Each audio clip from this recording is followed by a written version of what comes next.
En el mensaje anterior dijimos, dentro de varias verdades que compartimos, lo siguiente. Las palabras de un pastor decía así: al inicio de la pandemia del COVID, entendimos que Dios, en cierto sentido, había enviado a su iglesia momentáneamente al exilio, forzándonos a retirarnos a nuestros hogares por causa de ese nuevo coronavirus. Ya lo decía un pastor, Miguel Núñez, ya, esa verdad. Y todo nos pasó, fue mundial. Ya, se escuchaba decir, ¿cuándo iremos de nuevo a la iglesia? ¿Cuándo podremos juntarnos? ¿Cuándo podremos hacer Santa Cena? ¿Cuándo podremos hacer bautizos? ¿Cuándo? El cuándo. Bueno, el cuándo llegó y la realidad que vemos no es lo que muchas veces escuchamos en ese tiempo. Fue un tiempo que el Señor permitió providencialmente sucediera, ¿ya? Y se suponía que después de estar privados tanto tiempo de los medios de gracia, así con una desesperación, un deseo, una gana, volveríamos a la comunión, volveríamos a estar en la iglesia, volveríamos a congregarnos, volveríamos, porque estamos privados. Inclusive yo veía algunos de esos que cantan en coro, que unían las voces a través de internet, pero ¿cuándo nos juntaremos? Ahora. Ahora, lamentablemente, decíamos, muchos desperdiciamos ese tiempo. Y cuando la pandemia terminó, volvimos a nuestros antiguos hábitos y adquirimos algunos más lamentables, ¿ya? Y a veces un hábito que ha sido lamentable es la comodidad de los avances que Dios nos ha entregado. Es una bendición que usted pueda estar escuchando este mensaje a través de internet, pero puede ser un hábito terrible que lo haya reemplazado de congregarse presencialmente, pudiendo. La clave es pudiendo. Podemos para otras cosas, pero no podemos congregarnos, o no queremos realmente congregarnos. Entonces, eso nos está hablando de una crisis. Estamos hablando de que el cristiano y la crisis en la adoración usando a Malaquías, ¿ya? Como nuestro texto base. Por eso yo a algunos le avisé, léase Malaquías, ahora léase Malaquías capítulo 1, versículo 1 al 3. Y si decimos la adoración, significa que nos está cantando bien. No solamente eso. Estamos diciendo que nos estamos refiriendo directamente al cristiano y la crisis en su estilo de vida. La crisis en su estilo de vida. ¿Por qué? Recordemos algunas cosas. Primero, para muchos adoración es cantar a Dios, especialmente cuando están en forma congregacional. Hay coros fabulosos, coros nacionales, instrumentales, 4 voces, 6 voces, 8 voces, preciosos. Algunos creen que eso es adoración, ¿ya? Ahora, es parte de la adoración. Pero hermanos, si vamos a la escritura, a la palabra de Dios, ¿ya? Nos damos cuenta que adorar se refiere a un estilo de vida. Adorar es un estilo de vida, caracterizado por la sumisión a la buena y santa voluntad de Dios. Yo estoy adorando a Dios cuando mi estilo de vida está de acuerdo a lo que Dios pide en su palabra. Ahí estoy adorando a Dios. No solo cuando canto, o cuando disfruto un coro, un cántico hermoso, no, sino cuando mi estilo de vida está sometido a la voluntad de Dios. ¿Cómo se logra eso? Bueno, decíamos que esta sumisión es el resultado de amar a Dios con todo nuestro corazón, con toda nuestra alma, con toda nuestra mente y con toda nuestra fuerza. El gran mandamiento. Cuando estamos amando a Dios, bajo ese mandamiento podemos estar adorando a Dios y nuestro estilo de vida es de acuerdo a lo que Dios nos está pidiendo. Pero hermanos, actualmente, sí, ahora en el siglo XXI, la adoración se ha convertido más en una emoción que en un estilo de vida que glorifica a Dios y es una realidad actual. Los hermanos lloran en la iglesia, lloran con un canto, lloran con un... pero más allá del llanto no pasan a la acción. su estilo de vida sigue siendo el común y corriente de cualquier mortal. ¿Ya? Algo está pasando. Hay una crisis en el estilo de vida. Por eso vamos a ir a Malaquías. Busque por favor en su Biblia Malaquías, capítulo 1, ¿ya? Y nos vamos a dar cuenta qué estaba pasando con la adoración, con el estilo de vida del pueblo de Dios en la época de Malaquías. Bueno, estaba en crisis, ¿ya? Bueno, y aún se encuentra en crisis el pueblo, ¿ya? Y para poder centrarnos en nuestra enseñanza, vamos a Malaquías, capítulo 1, versículos 1 al 3. Usted busque en su Biblia Malaquías, capítulo 1, versículos 1 al 3. Escuchemos. Profecía de la palabra de Jehová contra Israel por medio de Malaquías.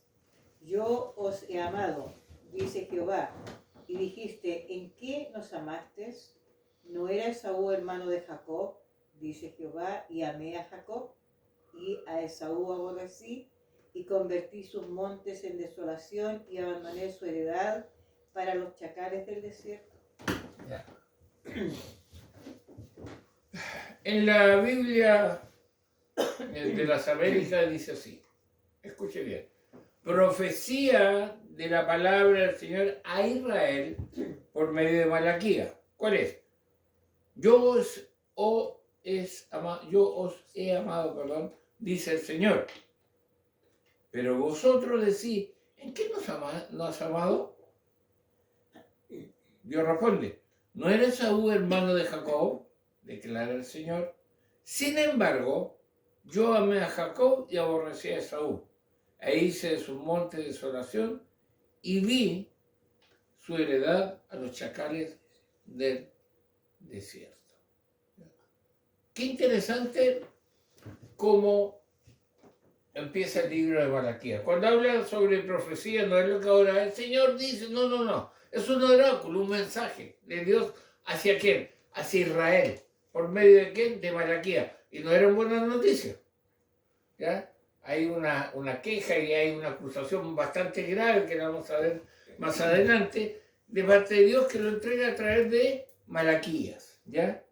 Y hay aquí un diálogo entre Dios y el pueblo que es muy, muy interesante, muy desafiante. ¿Ya?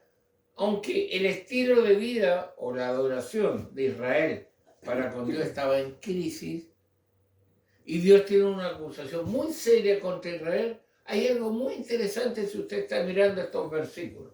Y lo interesante es que en vez de comenzar apuntando el dedo a la nación, Dios primero afirma su gran amor por ellos. Tal como un padre que antes de corregir a su hijo, inicia la conversación recordándole cuánto lo ama y aprecia. Y dice, no empieza inmediatamente usted, no, dice la palabra, yo os he amado, dice Jehová. ¿Ya? Qué interesante, ¿eh?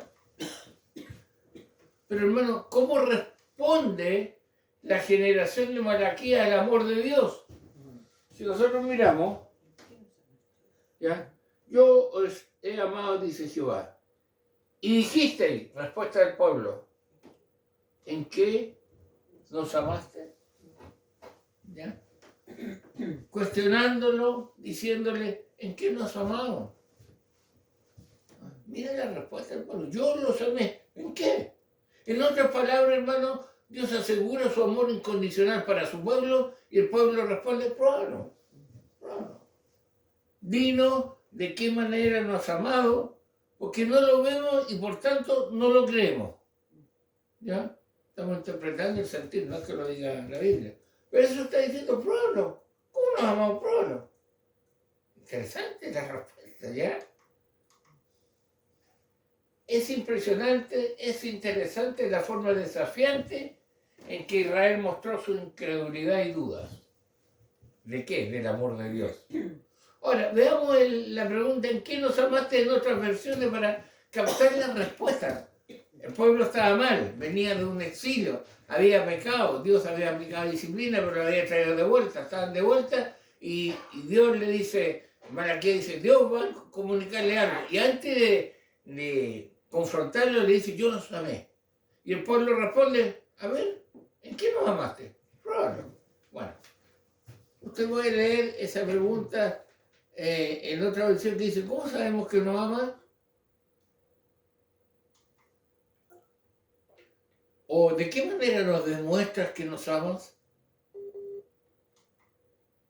¿Cómo puede decir que nos ama? E inclusive, ¿cómo sabemos que nos has amado? Es una pregunta desafiante, insolente en el fondo. Sí, había un trasfondo, recuerden, venían del exilio. ¿Ya? Muchos habían muerto en el exilio. Entonces, que escuchen de parte del profeta de Dios que Dios dice, yo los amo, bueno, pruébalo. Danos a conocer el porqué. Ahora, estas versiones, hermanos, ponen aún más de relieve la forma desafiante en que Israel respondió al amor de Dios. Yo quiero hacer una pregunta. Surgió cuando estaba armando el mensaje, recopilando la información, resentido por los 70 años de exilio a los juntos. Que viene a decir que no, mira, estuvimos exiliados y tú dices que no amas.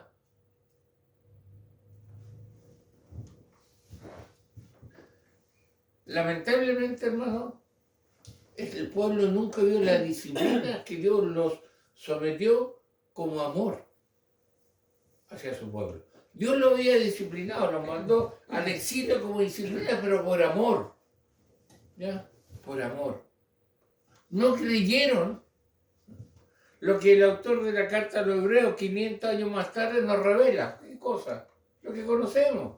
Porque el Señor, el que ama, disciplina y azota a todo aquel que recibe por hijo. Es decir, porque Dios corrige y castiga a todo aquel que ama y que considera su hijo. No lo entendieron así. ¿Ya? No lo entendieron así. No entendieron el amor de Dios. Su estilo de vida, que era repudiable ante Dios, volviendo, lo veíamos en el mensaje anterior, aún así no cambiaron. Fue peor. ¿Ya? La disciplina de Dios fue tan severa como la idolatría y desobediencia del pueblo. Pero la intención detrás de esa disciplina era hacerlos regresar a Dios, para que pudieran experimentar y disfrutar las bendiciones de su Creador. Dios disciplinó, Dios aplicó su mano, pero no para destruirlos, sino para que volvieran. Pero ellos no captaron la idea. No captaron el amor de Dios. Dudaron del amor de Dios. ¿Ya?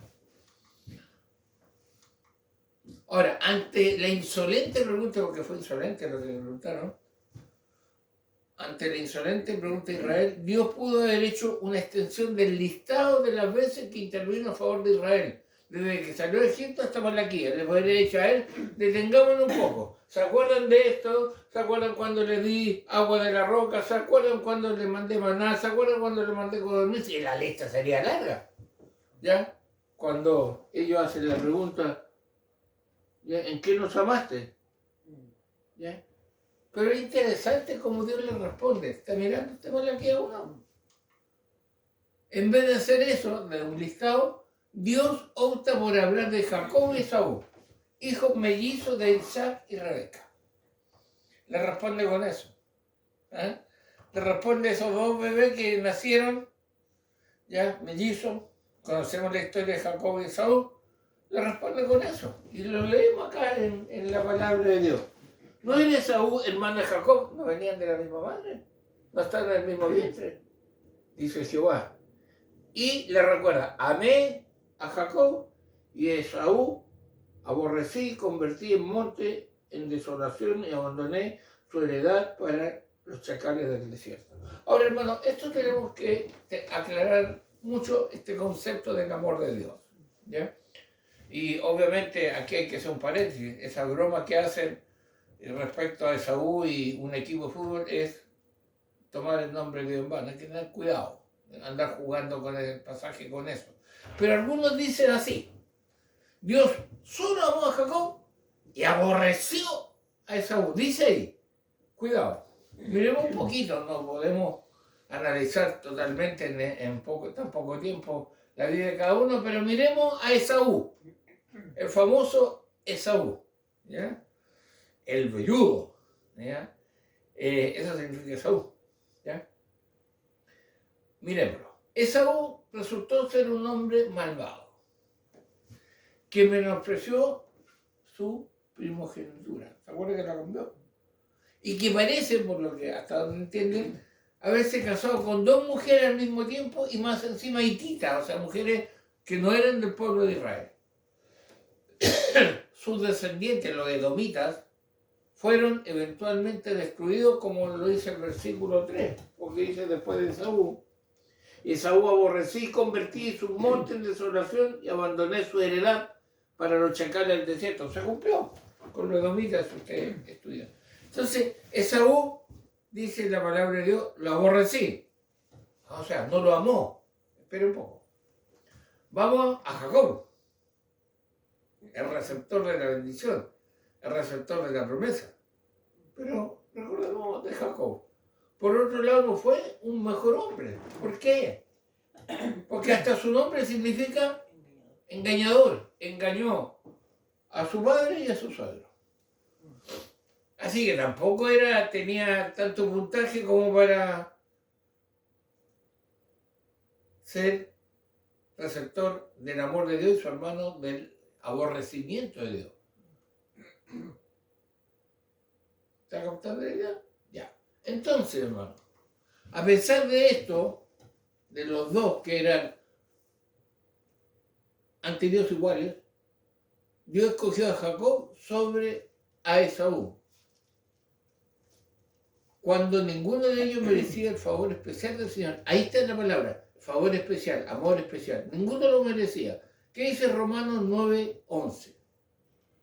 Pues no habían aún nacido, ni habían hecho aún ni bien ni mal, para que el propósito de Dios conforme a la elección permaneciese, no por las obras, sino por el que llama. Ya, ellos, ninguno de los dos merecía el favor especial de Dios, ni Jacob ni Esaú. Y la expresión yo amé a Jacob y aborrecí a Esaú, se la está dando a entender Dios acá. Le está diciendo a ustedes, a pesar de no entienden qué cosa. Sigamos viendo. Es que comparado con el amor especial que Dios expresó hacia Jacob, el amor de Dios para Esaú lucía como aborrecimiento. Lucía como aborrecimiento. Entonces, si lo miramos así, amó a uno, aborreció al otro. Cuidado. Estamos hablando de amor especial y de amor. Pero amor al final. Miren, versiones de la Biblia de Romanos 9:13 lo aclara más. Romanos 9:13, recién leímos el 11, Romanos 9:13, que es muy famoso, pero y podemos sacar la conclusión errada de que uno fue totalmente rechazado y el otro fue totalmente amado. Veamos Romanos 9:13. Como está escrito, a Jacob amé, mas a Esaú aborrecí. Amé a Jacob más que a Esaú. Esa versión es buena, ¿eh? Es más el amor de uno por el otro. ¿Ya? Prefería a Jacob y no a Esaú.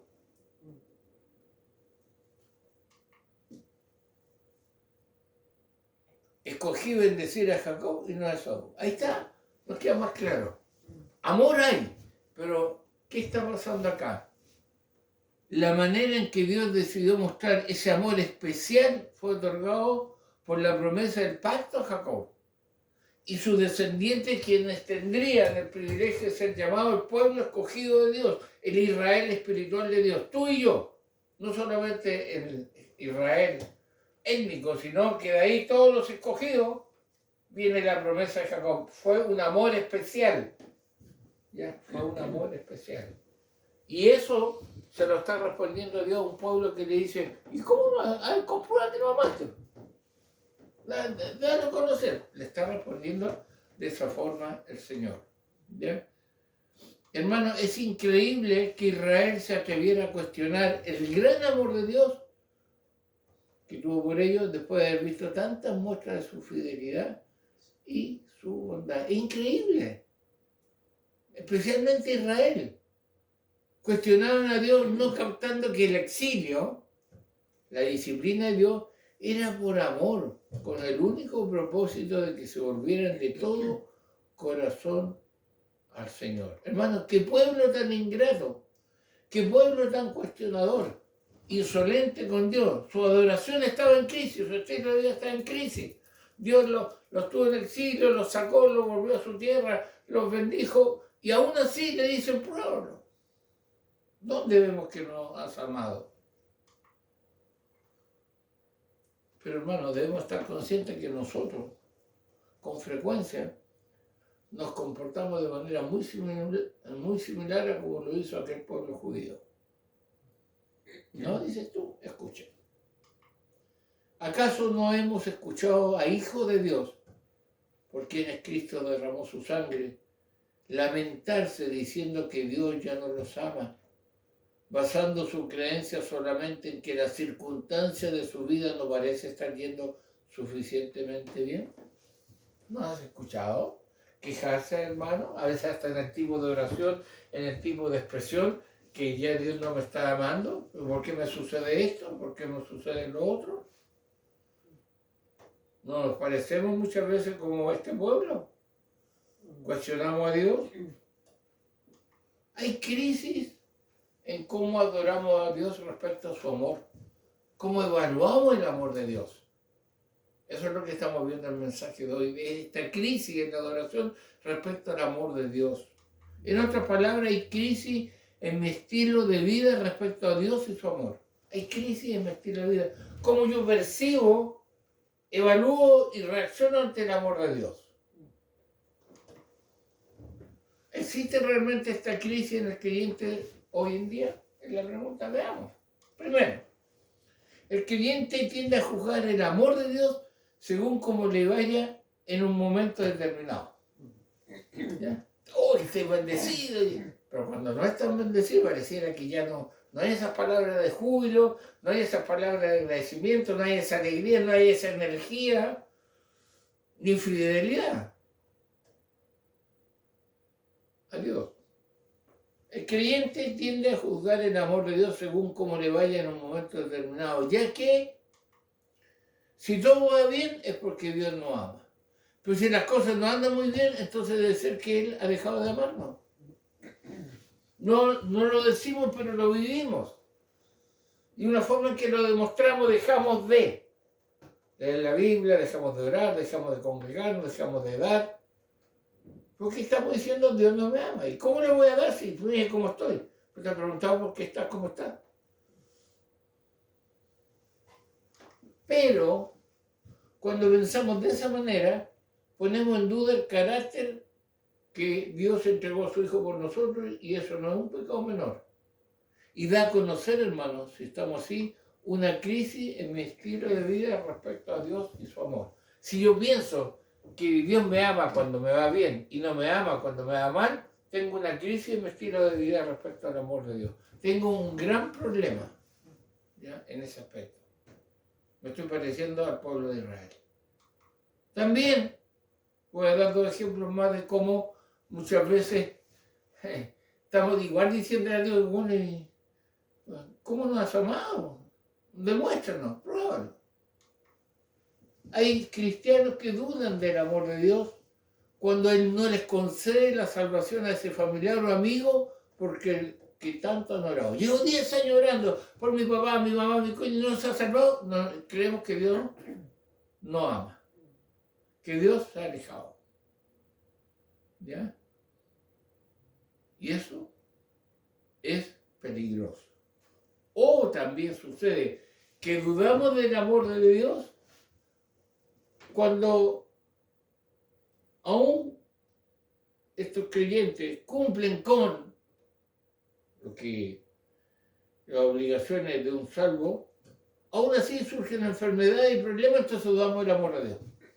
Pero si yo, no, pero si yo, no, pues ¿me estará realmente amando a Dios? Me pasa una detrás de otra, salud. La parte emocional y afectiva del matrimonio, no va bien. El amor, hay duda, surgen dudas respecto al amor de Dios. Hermanos, creer de esa manera sugiere que para que Dios demuestre su amor hacia el hombre, debe acceder a todas sus peticiones. Al final estamos diciendo eso. Si Dios me ama, me da lo que le pido. Si yo estoy cumpliendo, me tiene que dar lo que le pido.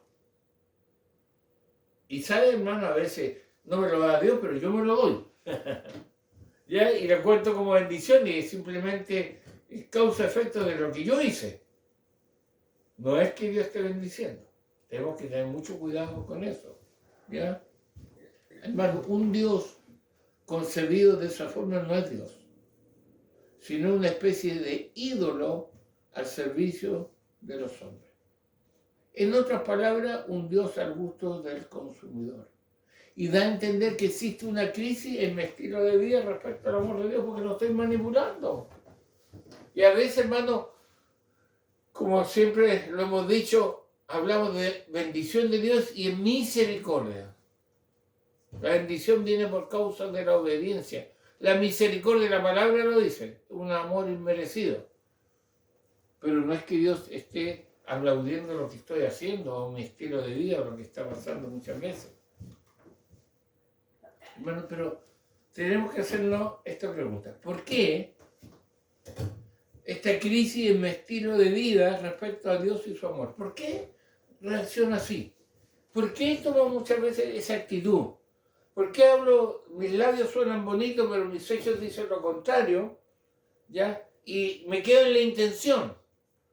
Pienso, siento, pero no alcanzo a hacerlo. ¿Por qué? ¿Por qué esa actitud hacia el amor de Dios? Bueno,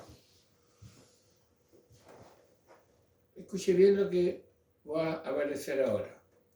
Porque la idea de que Dios me ama no me resulta tan emocionante porque me he acostumbrado a su amor y lo doy por sentado. Nada, siempre me ama y me sigue amando. Así que lo doy como obvio, y es obvio, pero tomo una actitud, hermano, que es muy peligrosa y que es el inicio de la crisis de la adoración respecto a mi actitud del amor de Dios.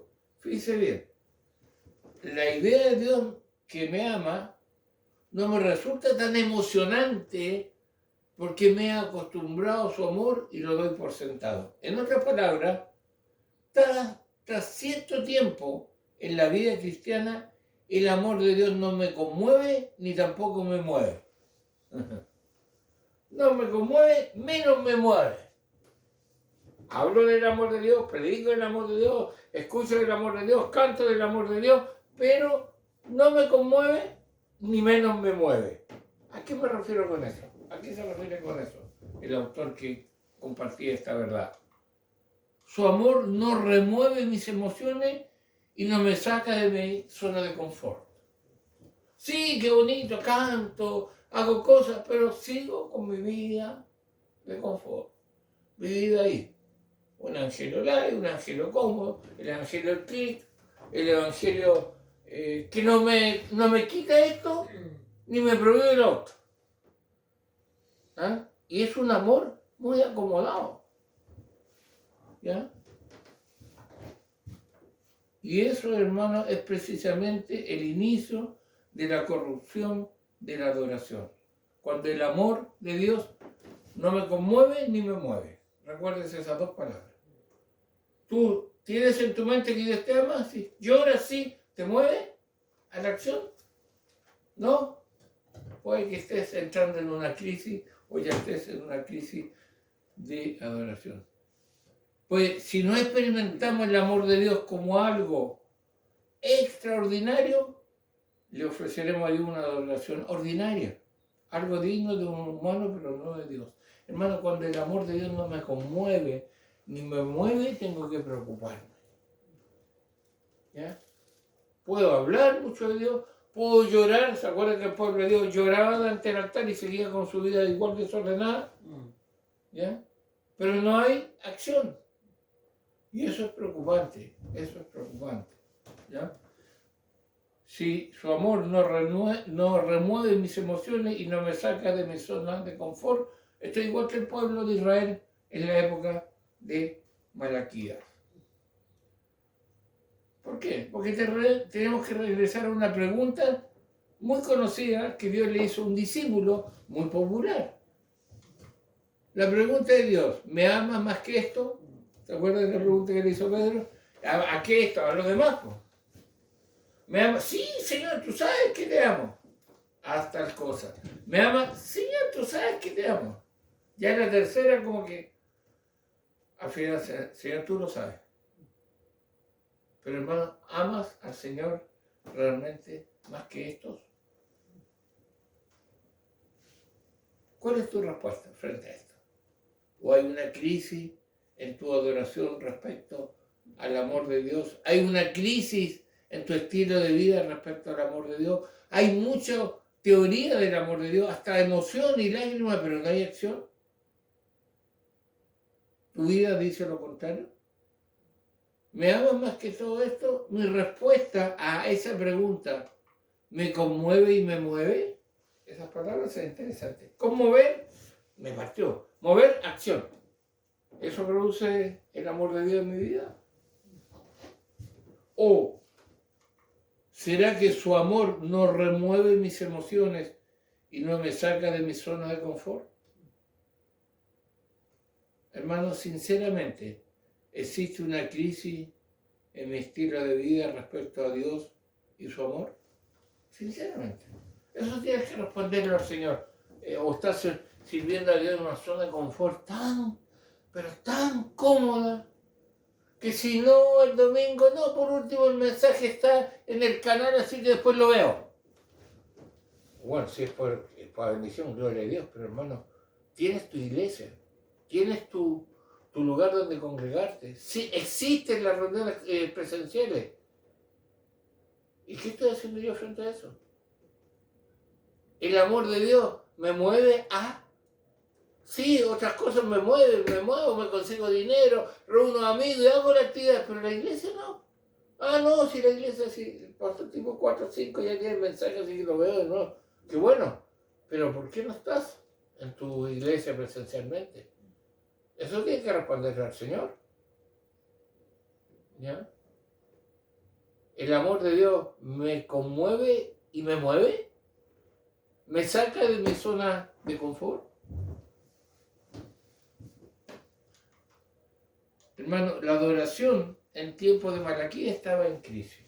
Y la adoración en la actualidad está en crisis. Es decir, el estilo de vida del pueblo de Dios en tiempo de Malaquías estaba en crisis.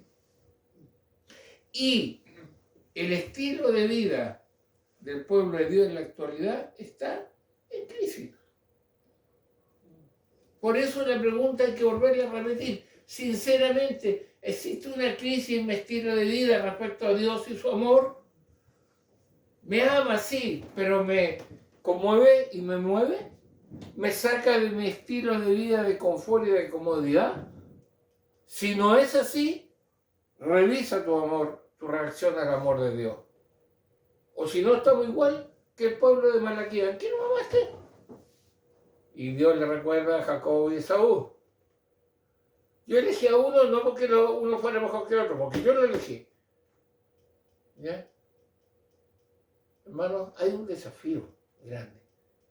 Y el desafío es que estemos revisando si hay crisis en mi estilo de vida y especialmente respecto al amor de Dios. Y vamos a seguir revisando respecto a esta crisis en la adoración. Por eso, no te olvides para el próximo mensaje, estar leyendo Malaquías 1 del 6 al 8 por lo menos, para ver lo que Dios nos está enseñando. Pero hoy día las preguntas están frente a nosotros. ¿El amor de Dios me conmueve y me mueve? Si me digo que Dios me ama y hasta lloro, pero no cambió, tengo que autoexaminarme y volver arrepentido ante los pies del Señor. Oramos. Padre, gracias por tu palabra. Gracias porque tú nos recuerdas que tu amor nos debe llevar no solo a conmovernos, sino a movernos, a salir de quizá un confort, un estilo de vida tan liviano y de tan poco sacrificio que es una ofensa a tu nombre. Bendice, Señor, a quienes hemos escuchado tu palabra hoy, a quienes la van a escuchar, y darnos la fuerza para salir de ahí y no estar cuestionando tu amor, sino que al revés, estarnos moviendo por tu gracia y tu misericordia. Rogamos tu bendición en el nombre de Jesús. Amén.